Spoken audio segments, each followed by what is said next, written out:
itu beban berat fasilitator ketika dia juga harus mampu melaksanakan tugas sebagai seorang trainer. Yang kedua, fasilitator adalah motor penggerak. Bujuk, nanti, monggo, silakan. Fasilitator itu orang yang harus memahami kearifan lokal. Yang ketiga, fasilitator adalah seorang mediator. Artinya, dia harus mampu menjadi penengah ketika ada konflik di dalam lingkungan orang-orang yang mereka fasilitasi. Yang kelima, fasilitator adalah tadi narasumber. Nah, terkait narasumber atau human resources people, ya, ini agak rumit juga kalau menurut saya pribadi. Kita tidak bisa mengeneralisasi ketika Anda misalnya harus mampu bekerja di semua ini, nggak bisa juga. Ada gadget di situ, ada talent di situ, ada capability di situ, dan ada capacity di situ. Tetapi buat saya yang penting adalah niat. Kalau niatnya itu insya Allah demi kebaikan orang banyak dan ingin memberikan harkat dan martabat yang lebih baik pada negeri dan bangsa ini, maka Anda orang yang berguna buat negeri dan bangsa. Dan Anda harus tahu, boleh tanyakan sampai dari belakang sana atau teman-teman Anda yang berdua ini. Saya mengerjakan ini 2 tahun dan penal. Tidak dia pun mengerjakan. Terus apa hebatnya saya? Saya merasa bermanfaat buat negeri dan bangsa ini, dan ini lebih dari cukup. Anda tanya kolonel Stamford, saya pernah dikeluarkan. Saya lumpuh cacat dan juga dinas hampir 2 tahun. Hari ini saya masih bisa berdiri. Allah Maha baik. Menjadi itu mah mundur. Lanjut ke depan. Menjadi.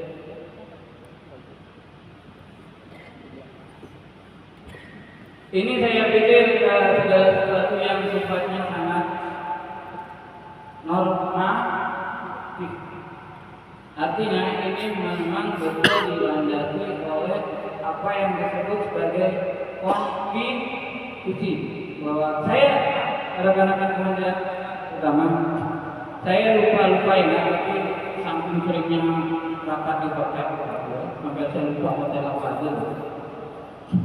Waktu itu diskusi saya dengan Pak Nizam salah satunya ini, ketika Ali Sahwati ingin mensinergikan antara bela negara dengan penguatan negara saya baru sekali ketemu beliau, tetapi saya berkali-kali ikut diskusi dengan PNB dengan Pak Safi juga tentunya dengan Dubai, tapi paling banyak dengan Pak Safi.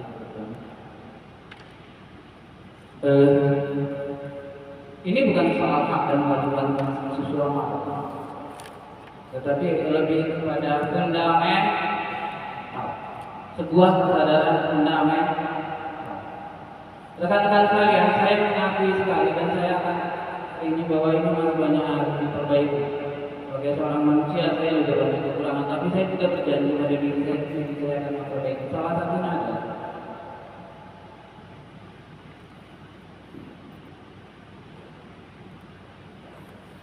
kita banyak lupa hari ini, dan saya akan mulai merevisi semua kurikulum termasuk yang dipelajari hari ini, mudah-mudahan akan saya ulangi. Dan ada yang saya tambahkan, kita sering lupa karakter film. Di masa pemerintahan pertama Pak Jokowi, beliau banyak bicara reformasi mental. Di periode kedua, beliau lebih banyak bicara ibu kotanya negara. Sementara kita harus mempersiapkan generasi yang kita sebut sebagai bonus demografi. Sebagai apa? Sebagai apa bonus demografi ini harus kita persiapkan rekan-rekan sekalian? Sumber daya manusia Indonesia yang mampu memiliki daya saing, yang punya endurance berketahanan, yang punya ketahanan resilient, endurance, dia punya fighting spirit, punya daya juang. Coba Anda baca peta Indonesia menuju 2045, seberapa sanggup kita melakukan itu. Saya tadi PFP apa dan seterusnya, bisakah kita bersinergi dalam semangat yang sama? Ini karakter building. Kalau Bung Karno bilang national character building, tapi kalau Yudi Latif bilang national in and character building. Jadi kalau Pak Bung Karno bilang character building, kenapa? Karena kita biasa abdikrat khas bangsa berjajah. Hobinya mengabdi, asal Bapak senang. Sulit mencari figur hari ini yang betul-betul punya karismatik seperti halnya Muhammad Hatta. Sulit mencari tokoh-tokoh figur yang begitu karismatik sehingga kita bingung menjadi manusia seperti apa mereka seperti seorang Sudirman. Sulit juga mencari seorang luar biasa seperti Abdul Haris Maksud, baik nanti melakukan ikuti mulai dan segala. Dalam tanda kutip kita krisis dan padahal generasi yang harus kita hari ini kita bangun spiritnya adalah generasi yang harus membawa republik ini menjadi one of the big five, the main power in the world, 2045, and age of Indonesia freedom. Pertanyaan besar yang sangat kita. Sementara kita sibuk bersolek, kita sibuk berdebat, bahkan kita tidak mampu merumuskan sistem pendidikan nasional yang betul-betul berorientasi pada pembentukan karakter. Padahal maunya dihajar di antara itu karakter dulu atau kognitif dulu? Karakter. Oke, lanjut. Ini Pak Raja bahasa Ini memang gunanya silat. Lanjut. Lanjut. Iya, monggo Mas. Lanjut. Karena buangan. Oh, lanjut dong. Nah, ini dia. Wajib Prabowo. Sampai sekarang jajaran angkatan darat itu masih mengajar pendidikan pendahuluan bela negara. Padahal ada sistematik, ada pendekatan perubahan pendekatan. Approach-nya itu udah nggak bisa kayak gitu Pak, Bu. Kenapa paradigmanya harus berubah? Pak, kenapa? Jadi begini, kebetulan UPN Jakarta, Nah, saya itu banyak belajar dari UPN Jakarta, terutama Bu Rektor yang mana kami sering diskusi di tahun udah itu. Ya. Salah satunya adalah nomenklatur, terminologi yang digunakan di UPN Jakarta saya gunakan juga di sini. Pendidikan bela negara. Paham maksudnya? Supaya bela negara itu tidak terletak di ruang HAM, supaya bela negara itu tidak doktriner, supaya bela negara itu tidak seakan-akan segala sesuatu yang akan diterima kepada anak-anak bangsa, tetapi betul-betul berangkat dari sebuah kesadaran. Nah ini dia. Jadi harus ada yang berubah. Kita nggak bisa lagi berpikir pendidikan pendahuluan bela negara seperti di beberapa kampus di lingkungan TNI dan di beberapa kampus sampai sekarang yang mereka ajarkan PPBN. Salahkah mereka? Enggak. Padahal undang-undang ini sudah dicabut dengan Undang-Undang Nomor 3 Tahun 2002. Contoh, pendidikan pendahuluan bela negara secara eksplisit memang tidak menyebutkan nilai dasar, tetapi secara implisit dalam definisi dari PPBN itu sendiri tidak ada 5 nilai dasar bela negara. Tetapi mari Anda lihat, semangatnya adalah perlawanan rakyat semesta. Sementara sekarang semangatnya adalah pengelolaan negara yang nasional untuk pertahanan negara dan pembangunan karakter bangsa. Ya ada di KPK 119 tahun 2002, nanti tadi saya dijelaskan setelah makan siang. Nah, Eka Prasetya Pancasila sudah dicabut dengan MPR tahun 2019. Hari ini hari apa? Maka mudah. Kalau Anda tanya apakah Menpora punya seragam ini, kira-kira menurut Anda apakah Menpora punya seragam ini? Enggak, tidak. Tidak. Belum. Sudah punya, cuma kan nggak jadi datang ngambek. Nggak jadi datang ngambek. Sudah punya, sudah dikirim maksudnya kok. Jadi Menpora punya seragam ini, tetapi orang yang paling banyak mengedepankan bela negara di dunia kepemudaan adalah Profesor Asroruni Amsoleh, Deputi Pemberdayaan Kementerian Pemuda dan Olahraga. Jadi yang membuat one the most powerful people, beliau mengatakan kepada saya begini, itu kenapa saya survive, Pak Faisal, tidak semua dari Orde Baru itu buruk. Tidak dari Orde Baru itu buruk.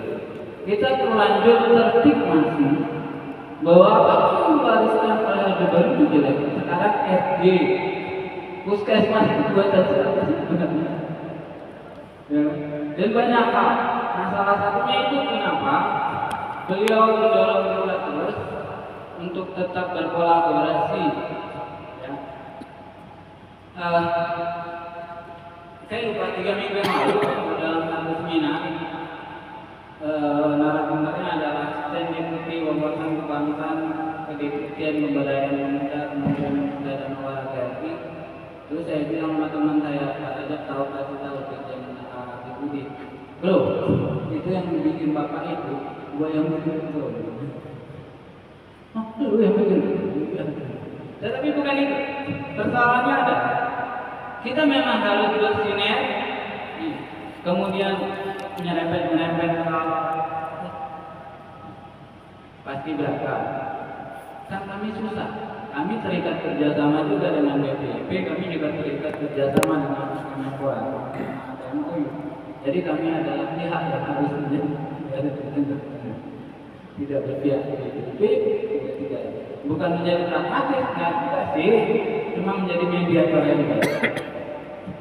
Artinya tahun ini program BPIP, tahun depan kemungkinan BPIP dengan Menpora itu programnya akan kita coba untuk sinergi. Nah, ini rekan-rekan sekalian. Jadi Bapak Ibu yang sudah dapat sertifikat penataran P4 dan penataran lulus angkatan apa? Udah lama. Yang pernah dapat ikut penataran P4?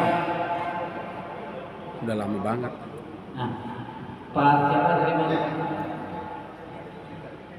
Pak siapa? Apa yang Anda pikirkan P4? Hari ini dan dapat jabatan. Itu nilai Pancasila. Izin yang saya pikirkan hari ini sangat jauh dengan keadaan pada saat waktu itu, di mana kita betul-betul sejak SMP itu sudah diajarkan bagaimana kita supaya berkarakter betul-betul sesuai dengan nilai-nilai yang terkandung di dalam Pancasila. Saat ini anak-anak generasi muda yang saya lihat sangat jauh sekali menyimpang daripada yang diinginkan oleh para pendiri negara ini. Itu yang saya lihat. Jadi menurut saya ini tidak, mudah-mudahan tidak menyimpang. Harapan saya pembentukan karakter ini harus segera dimasukkan lagi pada anak-anak generasi muda sejak dini. Karena kenapa fenomena sekarang ini sudah terjadi banyak organisasi masyarakat maupun Kalah sama ada yang kalah sama anak-anak yang memiliki semangat tinggi dibina oleh orang-orang yang memiliki mohon maaf tidak bertanggung jawab untuk bangsa ini. Terima kasih. Guru SD angkatan guru SD. EWPK apa EWPK? EWPK. EWPK terima kasih Pak. Ekstrakurikuler wajib pendidikan kepramukaan dan saya adalah salah satu penyusun kurikulum LPPK. Dan begitu selesai, langsung dicabut Permendikbudnya oleh Mas Menteri. Paham? Saya tim LPPK. Honornya nggak banyak, tapi sedihnya itu sakitnya itu sampai di sini, gitu loh. Bukan soal kerja berat kami tidak dihargai, kami mengerjakan itu 9 bulan, pindah 9 hotel, Pak. Ya. Dan honornya itu nggak gede-gede amat. Dan kurikulumnya kami buat sesederhana mungkin supaya bisa implementasikan di lingkungan sekolah dasar. Dan itu bukan hanya materi bela negara, tetapi materi lingkungan hidup segala macam. Bagaimana anak-anak bisa mengekspor intelligent visionnya, bagaimana anak-anak bisa mengekspor emotional visionnya, spiritual visionnya, dan diversity visionnya dalam berbagai metodologi yang kita gunakan baik indoor maupun outdoor. Dan begitu selesai kami kerjakan langsung dihapus oleh Mas Menteri. Ada yang para dosen? Penguatan norma sekarang ada yang tahu? Rekan-rekan dosen? Penguatan norma. Jadi Pak menjawab. Jadi memang sekarang ini kan kita lagi mengalami proses baru yang kita lihat. Jadi kalau ingin menguasai Indonesia, kuasa ekonominya sama hancurkan dan semuanya. Ini sudah mulai. Saya mengambil mata kuliah Pancasila dan Kewarganegaraan. Hampir semua mahasiswa saya ketika saya tanya tentang Indonesia, kapan Indonesia menjadi tidak tahu semua. Nah ini sudah mulai bermain nilai-nilai nasionalisme di kalangan mahasiswa. Saya sepakat dengan yang seperti itu tadi. Seharusnya memang ditimbul lagi mengenai keempat kembali. Karena level mahasiswa saja itu tidak tahu tentang Indonesia, di mana Indonesia tidak tahu, apa Indonesia menjadi suatu negara juga tidak tahu, apa arti Pancasila juga tidak tahu. Oleh karena itu ini juga harusnya kan kampus-kampus ini kan berlomba-lomba untuk mencetak seorang entrepreneur, mencetak seorang pengusaha. Tetapi kalau tidak dibekali dengan nilai-nilai nasionalisme, mereka akan menjual negara ini kepada asing. Ini yang terjadi sekarang. Dan ini mulai perubahan-perubahan perilaku kepada anak-anak kita. Sikap tadi mentor bilang mengenai ini sudah mulai terdegradasi anak mahasiswa kita. Sehingga pembinaan-pembinaannya itu saya sepakat ketika harusnya dimulai lagi tentang penguatan mengenai nilai Pancasila. Terima kasih Pak. Kita mulai dari sini. Dan ada dalam teman-teman nanti ada rapat kami dan kita tidak akan menabrak saya akan menabrak saya akan menabrak buktinya sampai hari ini saya masih nulis kok ya. Jadi kalau saya buku banyak-banyak hari ini saya berbawa apa tapi ini contoh Rute Indonesia Raya 2025 sebesar ini mimpi kita. Bangunlah jiwanya, bangunlah apa? Dan untuk apa? Untuk Indonesia Raya. Pertanyaannya, siapkah kita membawa anak-anak ini menjadi pewaris negeri dan bangsa ini? Dan kita bukanlah orang-orang yang dengan licik-licik dan kecilnya mewajibkan dua rumah besar bernama Indonesia yang berantakan koruptif dan lain-lain. Pertanyaan besar berikutnya adalah, apakah kita akan melihat mereka sebagai budak atau dalam bahasa Bung Karno mengabdikan di negerinya sendiri? Sekarang apa yang Anda lihat dari cerita? Apa yang Anda lihat dari cerita? Ya, apa yang menyebabkan cerita bangkrut? Serbuan ekspor tekstil murah asal Cina. Pintu masuk utamanya mereka bisa adalah kebijakan tarif, kebijakan ekspor. Jadi sebenarnya yang mencintai bangsa kita sendiri adalah bangsa kita sendiri. Ya. Saya ketika Pak Prabowo mengambil alih masalah trade, saya cukup mikir gitu.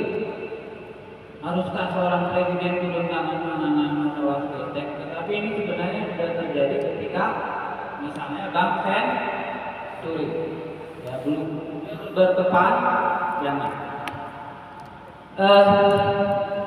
Sayangnya di gelombang ini belum ada, dan di gelombang depan itu ada 5 mahasiswa PPIP. Tetapi nanti mungkin teman-teman dari Perwakilan Negara yang masih menjadi gelombang 3, apa yang disampaikan rekan-rekan ini kita tampung saja untuk kita sampaikan kepada rekan-rekan BPIP. Apakah yang mengikuti diklat kader untuk menaikkan diklat fasilitator, supaya mereka mau membuka mata dan telinga mereka, terutama membuka hati mereka. Anda tahu BPIP adalah salah satu lembaga negara dengan kinerja paling rendah.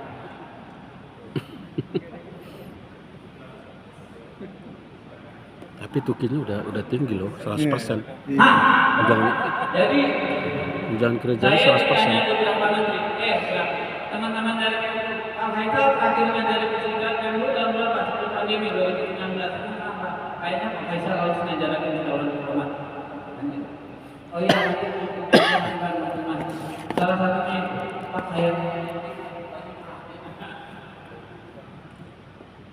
saya kita nggak boleh. Jadi gini, kami malah bingung. Yang ASN dapat siapa yang sebenarnya kulikal bela negara terakreditasi oleh lembaga administrasi negara. Tiba-tiba BPIP mau mengakreditasi lagi. Ngamuk lah. Haknya BPIP mengakreditasi diklat. Ya, saya diem aja kan. Ya, kita lihat aja nanti Pak. Tapi insya Allah kita sudah positif thinking Pak. Mulai bulan depan mereka sudah mendidik 180 orang aparatur sipil negaranya, ditambah dengan 5 mahasiswanya di sini. Jadi di gelombang 3 sudah ada 5 orang mahasiswa dari BPIP. Paling tidak apapun yang ada sebenarnya ini saya jelas Pak. 2019 saya sudah mulai banyak membantu di BPIP untuk bagian narasumber. So far, akhirnya saya ngomong sama kurikulum standarisasi dan Pak, what's next, what's going on?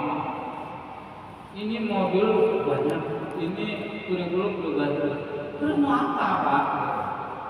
Akhirnya saya sama BPIP itu melihat benar kalau begini terus BPIP itu bisa dibubar, jadi harus ada semacam shock terapi gitu di BPIP sendiri sehingga mereka perlu dirubinkan paham maksudnya. Jadi mulai bulan depan mereka sudah ikut lagi. Ya saya nggak bilang saya termasuk kelompok setuju nggak juga sih Pak. Kita lihat saja memang ada keinginan mereka untuk berubah dan itu harus kita apresiasi. Lanjut. Nah ini dia. Kecil banget. Rekan-rekan Tulisannya kecil banget. Contoh di lembaga administrasi negara, bahkan di Kemenhan yang menggunakan Impres Nomor 7 tahun 2018 tentang rencana nasional. Padahal ini sudah diganti dengan Perpres 119 tahun 2022. Itu oke, gitu ya. Tetapi saya pernah ngobrol sama Pak Blanko, Bu Erna, memang persoalannya banyak. Ya, kita belum bisa mensinergikan semua. Dan saya pikir, saya jujur pada Anda semua, kenapa saya ngobrol dengan sini akan melaksanakan dengan biaya banyak ancaman karena pada saat itu yang pertama kali punya ide teori ini adalah Raul Kepala Lantai menyampaikan ke topik kepada Deputi Bangkom yang sekarang menjadi PLT Kepala. Dan besok saya minta tolong banget kepada Anda semua. Besok ada visitasi kampus Bangpek ASN Badan Keluarga Negara. Persoalan besarnya sama tentang etika profesi, loyalitas, profesionalitas ASN. Ini mereka para stakeholder itu sedang mencari bentuknya. Saya sudah sudah cukup menurut saya memberikan berbagai masukan, bahkan modelnya hanya dulu saya terbaik dan mereka ini ya. Dan role model pertama yang saya lihat adalah Anda semua ya. Tolong tunjukkan performa yang terbaik. Paham maksudnya? Ya. Yang ASN apa? Yang ASN. Nah, Anda tahu kan peran BKN? Ya. Badan Kepegawaian Negara. Ada 3 stakeholder sebenarnya dalam pembinaan lembaga pemerintah negara, Badan Kepegawaian Negara, dan tentunya KAS, Komisi Aparatur Sipil Negara, yang nyaris sama dengan BPUP. Kinerjanya tidak terlihat. Ya, kalau kita mau nyari, kita belum ketemu badannya kayak apa, dan mereka datang untuk melihat kira-kira kita bisa nggak. Mulai dari besok, dan Anda adalah model yang pertama beliau lihat, mereka lihat. Saya berharap sekali kalau ada waktu interaksi silakan sampaikan, terutama yang ASN. Kira-kira gimana sih bagusnya ASN itu dibentuk sikap dan perilaku. Lanjut.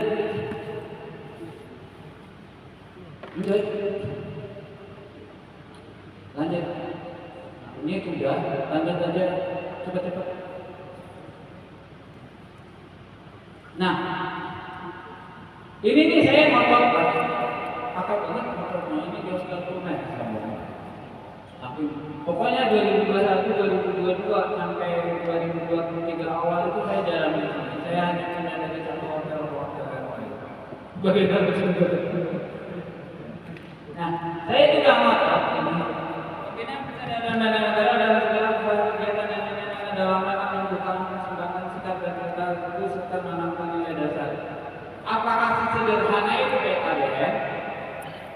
Saya itu ngotot kepada tim dari Kementerian Hukum dan HAM ketika memaksakan ini menjadi sebuah definisi. Saya yang ngotot laptop saya. Tapi akhirnya saya bisa begini sederhananya.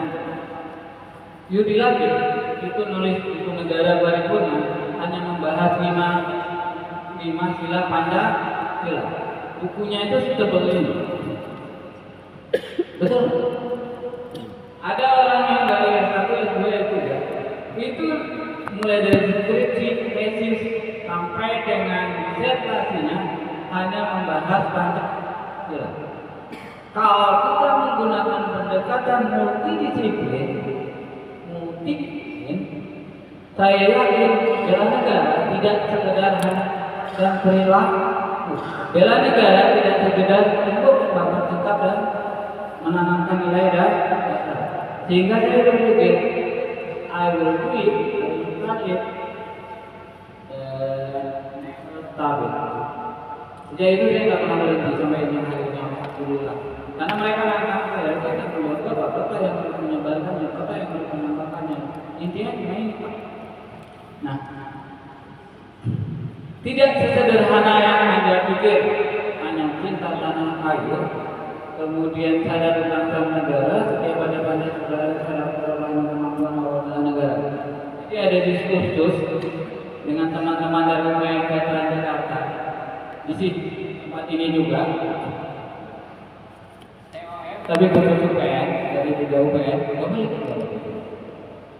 yang khusus untuk 3 UPN. Di tempat ini juga, cuma beda ruangannya aja, beda. Nah, salah satu kemampuan awal bela negara itu nilai LU. Menurut Anda kemampuan awal bela negara itu nilai berapa? Ini salah satu diskusi yang sering debatable.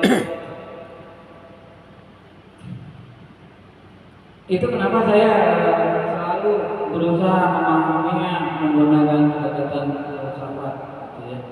Bahwa ketika kita bicara nilai, kita bicara aksio, ontologinya jelas. Ontologinya jelas banget, Republik ini masih berdiri sampai hari ini. Epistemologinya juga jelas banget. Lihat perjalanan sejarah panjang Republik ini sampai hari ini. Nah, yang harus kita cari sekarang arkeologinya. Apakah kemampuan awal itu kuat? Di human value, nilai seorang manusia, ternyata when everything is if you have when your personality is lost, you are still alive. But when your character is lost, you're lost everything.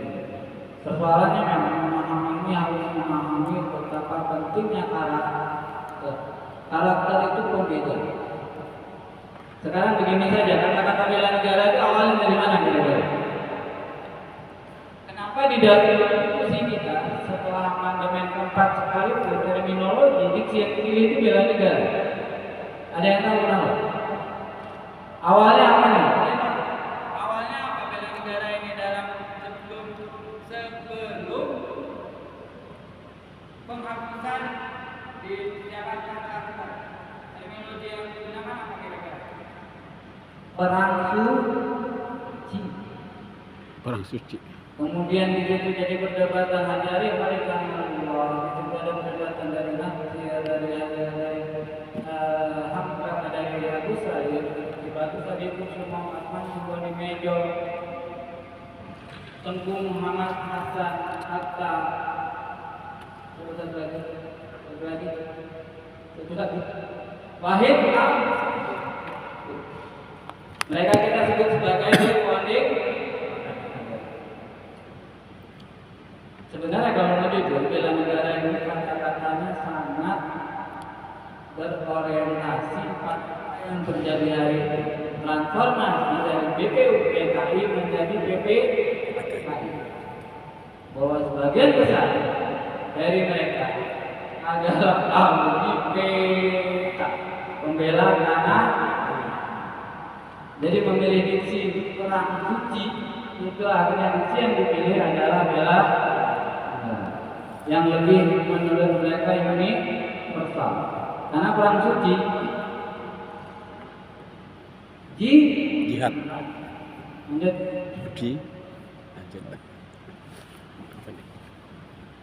Nah ini juga persoalan besarnya. Kalau kita bicara tempat, kita akan melihat seperti indoktrinasi. Anda boleh matematika 10, Pak. Tapi kalau PMP ada 5, Anda lihat kelasnya. Enggak. Ya. Cuma sekarang ketika kita ingin mengatakan ini, gitu, nggak semudah yang menggambarkan. Seorang guru yang dianggap menganiaya muridnya diancam pidana sekian tahun. Seorang guru agama yang kemudian memarahi anak didiknya karena tidak ikut kerja bakti, dia dianggap melanggar hak asasi manusia. Jadi persoalannya menjadi sangat dilematis. Jadi mendorong kita semua untuk berpikir demokratis dan kreatif. Apakah kita harus berhenti sampai di sini? Cukup, kita nggak perlu lagi berpikir banyak, apalagi menjadi pahlawan kesiangan, apalagi menjadi hanya seorang martir. Republik ini mempertontonkan itu hari ini. Gitu. Jadi yang perlu kita berpikir sama-sama adalah Anda bersharing satu sama lain. Kemudian Anda rumuskan kira-kira sebaiknya bagaimana sih kita menginternalisasikan nilai dasar bela negara kepada anak-anak muda. Ini persoalan besar hari ini. Ya. Pak dosen tadi ngomong, Pak Bu, saya ngajar sampai IPA, pelatihan sampai level S2, BRI Mandiri dan seterusnya. Ini yang pertanyaan penuh pada orang Bali misalnya. Anda kenal industri murah lain, tahu nama bandara di Bali. Anda kenal Samratulangi, tahu orang Manado. Apa bedanya Samratulangi dengan Robert Walter Mangitsini? Mereka berpikir keduanya sama-sama mengangkat senjata. Padahal Samratulangi adalah salah satu the founding father. Jangan lupa, Samratulangi adalah anggota panitia PPPK. PPK. Nah ini persoalan besarnya yang saya sangat berharap dalam keseharian Anda di sini dari berbagai sumber latar belakang pendidikan passion masing-masing mungkin beda.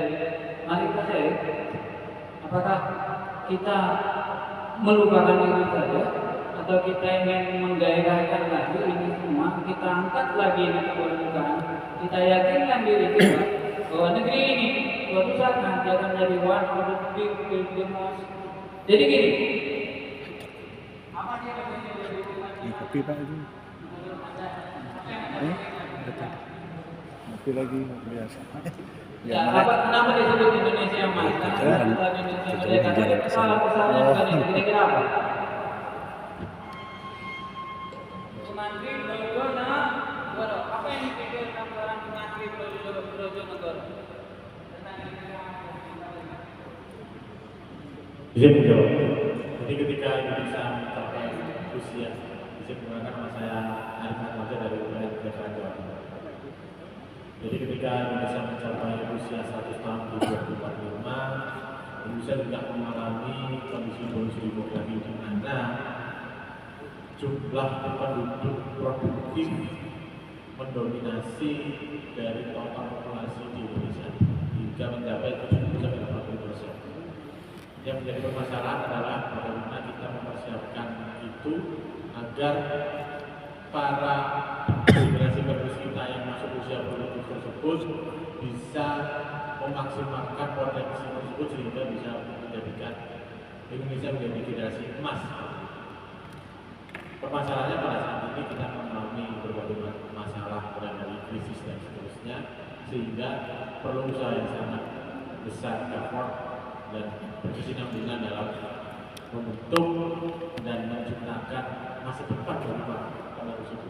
Artinya masa depan bukan hanya milik kita pada saat ini yang hidup di usia 30, 40, 50, tapi Indonesia emas itu adalah bagi anak-anak cucu kita yang sekarang sedang masih usia 10, 5, bahkan yang belum lahir. Itu yang menjadi PR kita.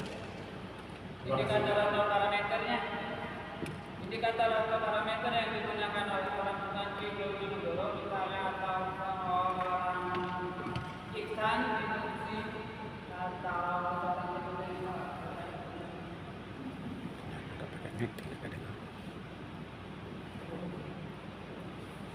Abdul Wahana, apa maksudnya gini, pencapaian apa? Lain, apa yang harus kita aktualisasikan dan kemudian kita seolah-olah mendapat identitas baru dalam pemahaman geopolitik dan strategi. Apa yang kita dapatkan di Indonesia Mas 2045? Hari ini apa gagasannya? Gagasan Pak Prabowo hari ini masuk BRICS. Kita sudah masuk G20. Ya. Kalau kita lihat struktur geopolitik geostrategi dimulai dari the Big Five, G7, G8, di 2045 kita harusnya masuk berapa? 5 besar. Tetapi Bapak Ibu sekalian, hitungannya adalah GDP. Apa itu? GNP, Gross National Product atau PDB. Maksud saya Bapak Ibu sekalian, itu hanya bicara nominal. Persoalannya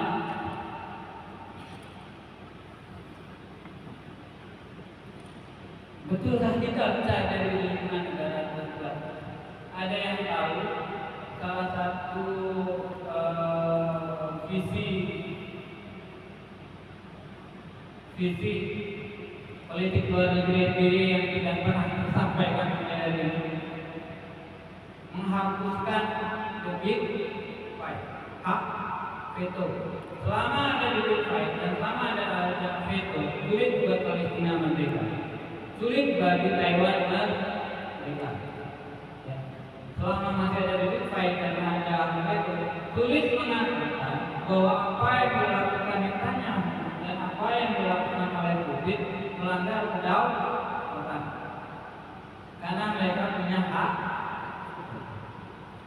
Ya. Jadi persoalan besarnya adalah ini tadi terima kasih untuk jawabannya. Mampukah kita mendidik generasi kita yang tidak saja menjadi generasi produktif, kemudian mereka mampu bekerja di segala lini dengan tingkat produktivitas yang tinggi, sehingga kita mampu menghasilkan pendapatan negara dan berimbang dengan belanja negara, kemudian kita menjadi negara dengan 5 besar produk politik itu. Persoalan besarnya yang menikmati itu siapa, Pak? Betul? Kita setuju.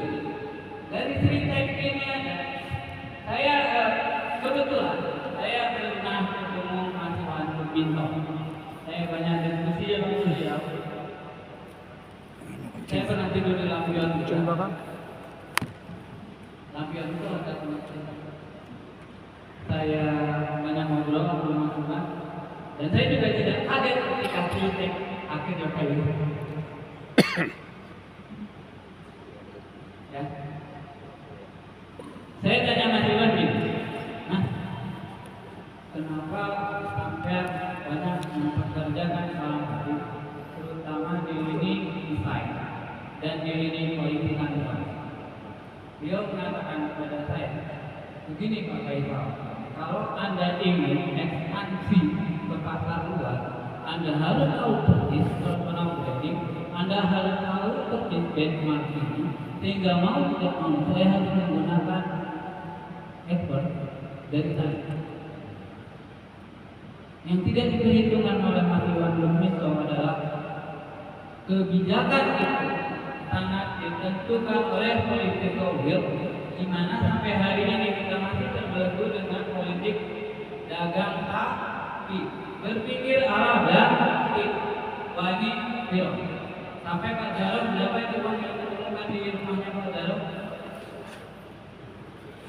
Hampir 1 triliun. Artinya kebijakan itu bisa jadi persoalannya kembali lagi persoalan hak. Ya Pak, ini memang maksudnya gini, kita harus realistis. Kita hanya seolah-olah dengan berorientasi pada growth domestic growth, ya, growth national product domestic growth. Seolah-olah kita melihat bonus demografi ini adalah calon pekerja yang begitu tinggi tingkat produktivitasnya sampai kita bisa bersaing di pasaran global terkait dengan komoditi yang bisa kita jual dan bersaing, kemudian menghasilkan devisa. Tetapi kalau Anda tadi Bapak itu ngomong apa Pak Bran tadi? Apa kata Pak Bran? Rock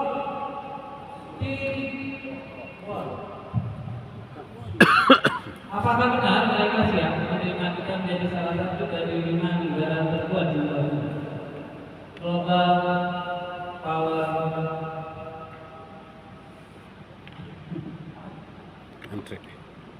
global firepower. Urutan keberapa ya?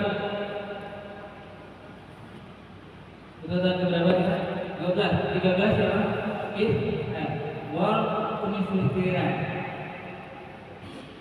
Peringkat tertinggi Universitas Indonesia itu berada di peringkat keberapa?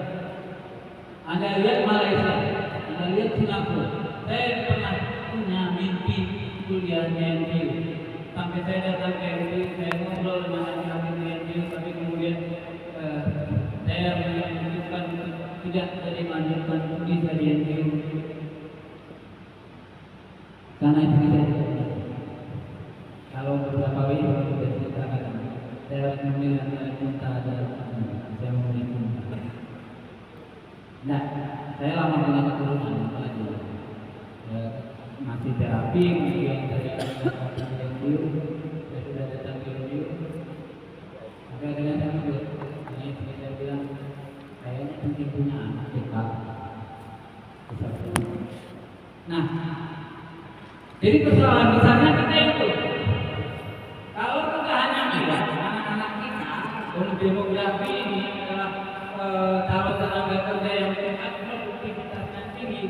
kemudian ada makna lain Timur, tapi yang mereka juga tidak akan pernah ingin melihat kita menjadi bangsa berbesar. Pak, ada satu fakta yang sulit kita pungkiri, bahwa Republik ini adalah negara dengan populasi muslim terbesar di dunia. Sulit untuk dicari fakta itu. Ya. Sekarang ada kan negara yang betul sosialis, ada kan negara-negara yang betul liberal. Apakah Cina masih layak dengan negara sosialis hari ini? Apakah Amerika benar-benar liberal atau liberal? Terus kita mengatakan Pancasila itu garis tengah. Tidak ada di antara sosialis dengan. Nah, persoalan besarnya adalah meyakinkan anak-anak kita pilihan kita pada Pancasila itu adalah pilihan kecerdasan, tapi tidak terjawab. Jadi,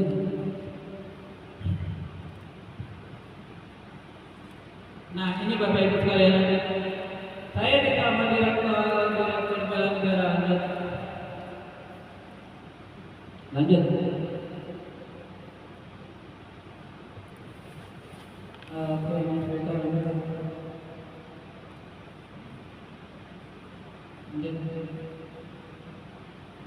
Nah ini dia. Anda bayangkan terang seorang mengatakan itu kenapa saya jujur kemarin sempat ditelepon direktur bela negara 19 menit 17 detik.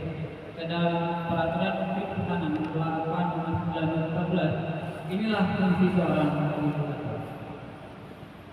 Saya terpetiskan, saya juga ikut gitu. Nah, persoalan besarnya adalah itu dia. Apakah kita harus selalu memanfaatkan waktu-waktu formal di sekolah misalnya, ya, untuk mendidik anak-anak? Itu kemudian kita punya ide yang disebut ekstrakurikuler wajib pendidikan pramuka. Maksudnya begini, dia tidak menjadi kriya, tetapi dia menjadi semua hal itu dengan metode pendidikannya adalah metode pendidikan kepramukaan. Jadi awal kami itu waktu itu saya lupa mana direktur sekolah dasar itu siapa. Rapat pertama itu di Sarawak, orang itu Bogor. Terus yang mau pakai yang ini, nah itu yang dari ini. Bisa nggak mempertahankan anak dari SD dengan kegiatan yang tidak membosankan dan itu sangat sustainable. Nah, persoalannya tadi Pak siapa tadi Pak saya dari persoalan besarnya Bapak Ibu sekalian adalah sustainability, keberlanjutan. Kita biasa hangat-hangat baik, Kucing. rame di depan, hilang di belakang. Jadi saya baca buku ini, Pak Badudu. Beliau salah satu narasumber yang paling sering diundang terkait dengan how to build character. Ada seorang wartawan yang nanya, Pak, karakter ini dalam dalam umur, nggak perlu dibahas lah, Pak. Jadi sebegitu tidak pentingnya karakter hari ini. Saya kebetulan salah satu dosen ini Pak Thomas, saya juga baca buku beliau bahwa kita sudah melahirkan generasi yang pragmatis, generasi yang melihat segala sesuatunya dari cara pandang sesaat, generasi yang cenderung berpikir oportunistis. 2 minggu yang lalu di situ duduk seorang fellow Brahmana di kursi itu. 2 minggu yang lalu. Apa sih yang Anda lakukan di seorang fellow? Pertanyaannya sama dengan yang pertanyaan dia mahal nggak negeri ini? Itu fakta. Tapi publik masih melihat dia adalah tokoh yang patut diidolakan. Persetan masalah dia layak dijadikan sebagai role model atau apa? Jadi kalau melihat ini semua, harapan kita adalah Anda semua menjadi role. Ini memang tadi Pak Ahmad sudah bilang, ini memang butuh effort lebih. Kalau kita bisnis saya gitu, ya udah dengan aja harus begitu doang, udah nggak perlu dapat apa-apa kita begini. Kalau kita masih bisnis itu, Pak, kita tidak berani out of the box, ya. Kita tidak berani membuka diri menjadi pribadi yang open-minded. Saya yakin kita akan terbelenggu pada pragmatisme, pada oportunisme.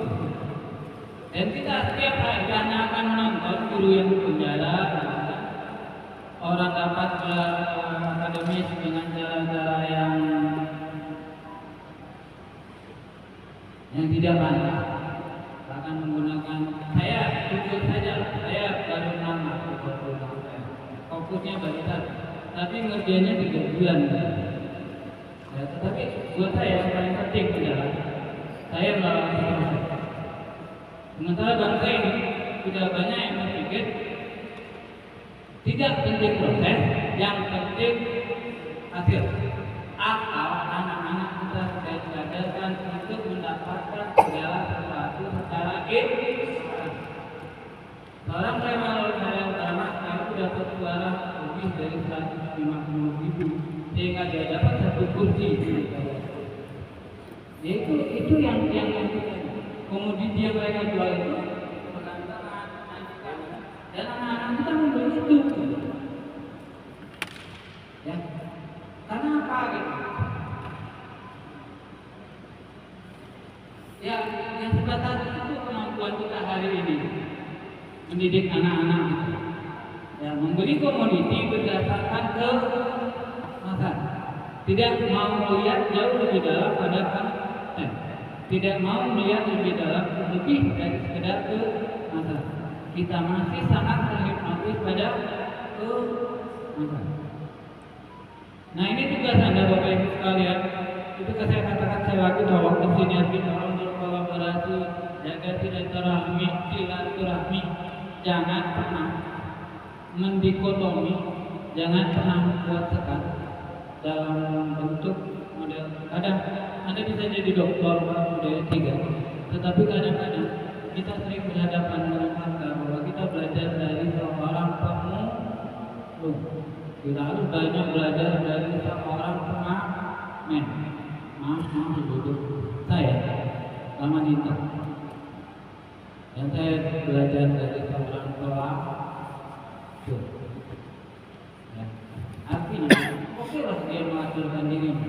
Tapi pada saat satu titik ketika dia harus mengorbankan anak kandungnya, dia memilih untuk mengorbankan dirinya sendiri. Saya pernah mengalami situasi ada saya dimana memaksa saya orang dokter sahabat itu kenyamanan yang membuat saya dekat dengan seorang istilahnya itu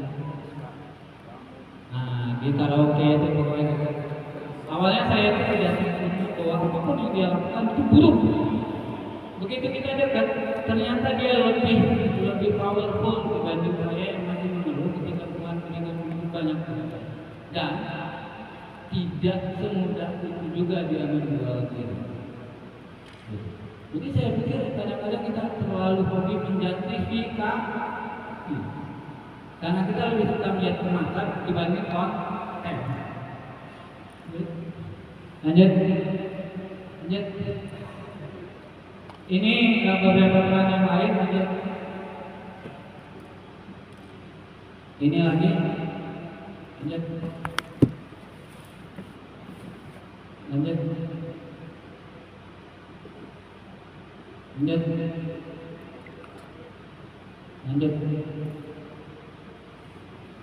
Nah, selesai.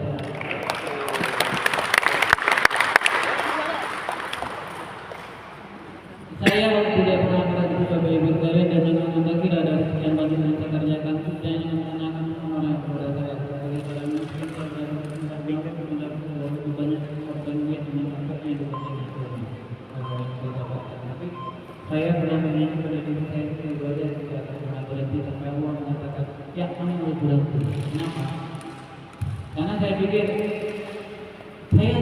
nonton TV gitu. Saya capek melihat seorang WD gitu. Harus dipidana sekian tahun. Saya capek melihat perlakuan, saya capek melihat seorang pegawai MK yang di rumahnya ditemukan duit berbagai korupsi gitu, termasuk rupiah, hampir 1 triliun rupiah. Dan saya capek juga mengikuti kenapa Sandra Dewi beli tas mahal. Kalau Anda mengikuti kejadian timah dari awal, gitu, saya yakin Anda tahu asal muasal. Sama dengan Pak Mahfud MD membuat satgas mengejar buronan BLPI sampai Pak Mahfud berhenti jadi Menko Polhukam yang tertangkap cuma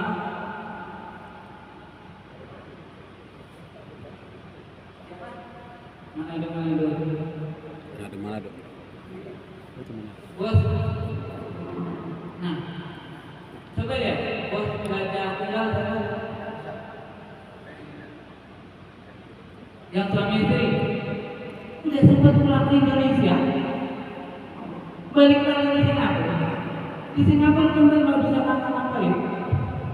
Coba bayangin Singapura itu mulai dari Canggih ujungnya itu online. Mulai dari Central Thailand sampai ke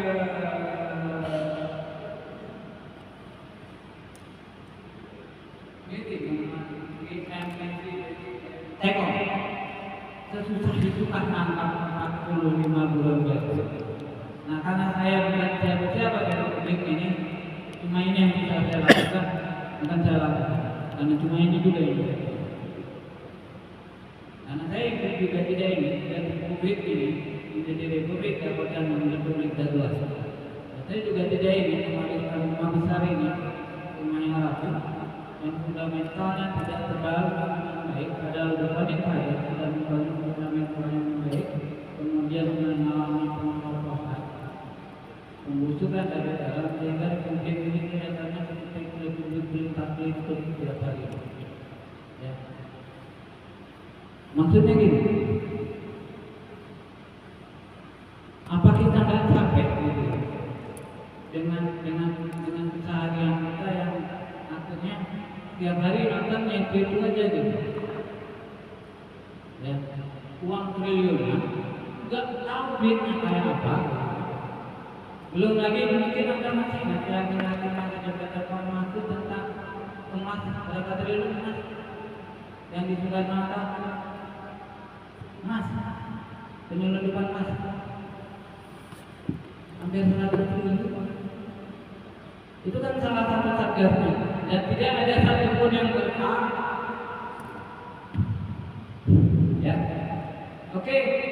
Sekali lagi rekan-rekan kalian, nanti kita ketemu lagi sore kita bahas materi apa yang harus Anda lakukan. Sekali lagi saya tidak ingin membatasi ruang berpikir Anda, selalu ada ngambil lalu ada ruang terus. Nanti ada yang bilang lagi materialisme enggak lah, Pancasilais ya. Artinya ontologinya memang zat ketuhanan itu kan kita rasakan, tidak bisa dilihat. Dalam materialisme kita kan banyak bicara metafisik, fisik. Kalau materialisme kan banyak fisik. Ya. Gini, yang guru SD, Anda bergaul dengan dosen, justru di situ SD-nya itu lebih implementasi aplikatif. Nanti tolong disinergikan. Nanti sore kita bahas. Ya bagaimana mensinergikan itu.